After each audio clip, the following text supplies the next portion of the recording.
everybody, thanks for tuning in. Welcome back. I'm just doing some more work on this C10 here.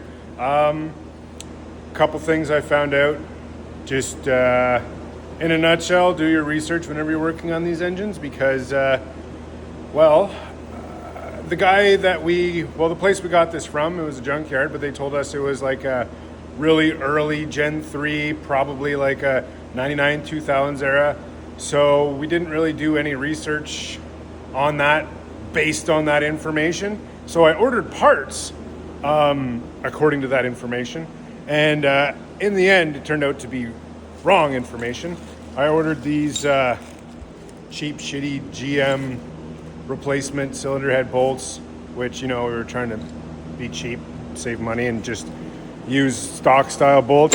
Anyways, ended up being the wrong length. After doing some research, I found out that this was a 2005 and up Gen 3. So that's better news. But anyways, I had to reorder a bunch of parts that I had ordered. So I was at a standstill for a couple days. Now, hopefully, I'll be able to chug along a little bit more. So everything's going good so far. I got the camshaft in with absolutely no issues. It's been pretty good to tear down. There's haven't found any real problem issues. The inside's pretty clean. I just gave it a quick little cleanup with the razor blade and a wire wheel and plugged everything up and made sure nothing got into the engine and whatever. But so far, so good. The only thing that was a pain in the butt was those head bolts, but I got some ARP ones. I said, you know what? Let's just do it. Let's bite the bullet, get the nice ARP bolts so we don't have to worry about anything. So that's what we did. The only thing that is concerning to me right now is the wire harness, but I think everything's going to be okay. So I put the wire harness back in. As you can see, it's all complete here. So like I said in my previous video, this wiring harness is put together from 2 wiring harnesses, and I looked at the schematics.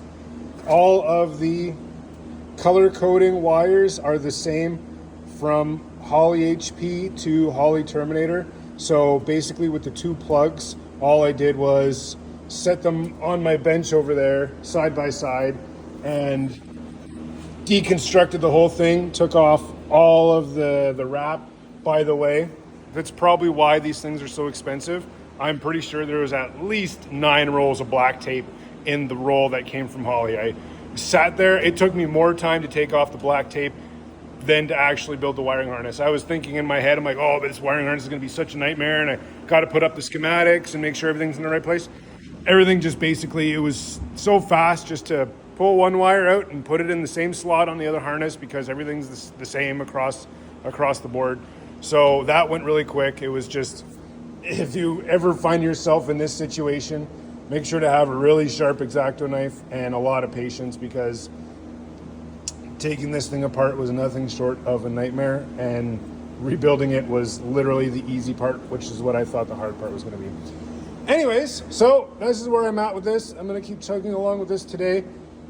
Hopefully sometime today I'll have this mostly put back together. I'd like to see it running at least today, tomorrow, or by the end of the week would be the best, because my cousin came up to me and said, hey, you're almost done. So when he says, hey, are you almost done with something? That basically means I've made plans and this thing's got to be ready, of course. So there's nothing better than a deadline and a little bit of pressure to work under. Anyways, what else have I done with this that might be a handy dandy tip? There's one thing I forgot to mention. So this is a Gen 3 engine, no doubt, but neat little tip. If you can pick up a Gen 3 engine, that's, I think it was like 2004 and up, I had found out by just reading the pistons and looking at the serial numbers that this is in fact a floating pin piston, which are my favorite personally. I have had about 4 Gen 3 engines prior to the floating pin with the press pin, and 3 out of 4 engines failed at the press pin. I don't know, they were high mileage engines, but that was the point of failure. They just seize up right around the piston and start slapping around, and then you get a whole pile of messes, and it's very ugly. But anyways, 3 out of 4 engines have failed because of that press pin. and I absolutely hate them. I avoid them at all costs now, even if I literally got a Gen 3 engine here for free from a friend, and I knew that it has press pins in it. So if I ever decide to use that, it'll be the first thing I'm changing because I have a spare set kicking around here.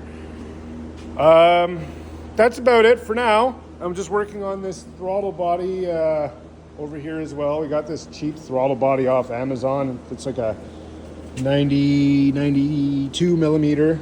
And so the thing I like to do, and I haven't actually seen any downside to it yet as far as performance and tuning,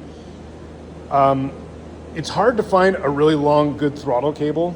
Even in my car, I had an issue. So what I do is I flip the throttle body upside down. I had a little bit less clearance and I had to do some chopping on this. But on these older vehicles, I find if you flip them upside down, you're a lot closer to where the throttle goes into the firewall. And it seems to be a better fix. And like I said, I've never seen any downside to the tuning. It doesn't really bother anything to be upside down. Let me know in the comments if you guys think there is something. But anyways, this is where I'm at. I get these. I run this in my car too, and I've ran this in other vehicles as well. This is the Mr. Gasket throttle cable kit that you can get on Amazon or Summit or whatever. And what I do is I get the cable, but the cable itself is actually too short for most applications. So then I'll go down to like wherever you have bicycle places. So I'm in Canada, right? So I just go to Canadian Tire, but I'm sure you can get it at other places. And you can get this, I think this is like a 2 millimeter brake cable. Don't mind that, that's my air compressor. It's like a brake cable for a bicycle, but it's actually stronger than the cable that comes with the kit, and it's got a Teflon coating on it, so it actually slides better. I find the actual cable that comes with this, after a while, they start to fray and are just no good. And I run this in my car right now, and I've never had any issues. I find it a lot smoother, and it's a lot longer, and it comes with a little brass piece with like an Allen key screw, so you can basically cut the end of the cable off wherever you want at the pedal, put this little brass piece on, tighten it, and you're done. So that's a handy little tech tip. They work really good, and personally, it's probably a lot stronger than the one that came with it. So, you know, if you're ever stuck, go take an old bicycle cable and use that. Make sure it's thick enough because they come in various different sizes. But yeah, I've been doing that for a while, and I find, you know, these things are like $5 and it's well worth the upgrade. So anyways, that's that. Hopefully this will be going on sometime today. And when I got everything all punched in the computer and making sure all these sensors work and the wiring harness is correct, I'm going to try and fire this thing up and see where it goes from there. So thanks for watching. Stay tuned for that coming up, and I'll keep you guys posted as much as I can. Cheers.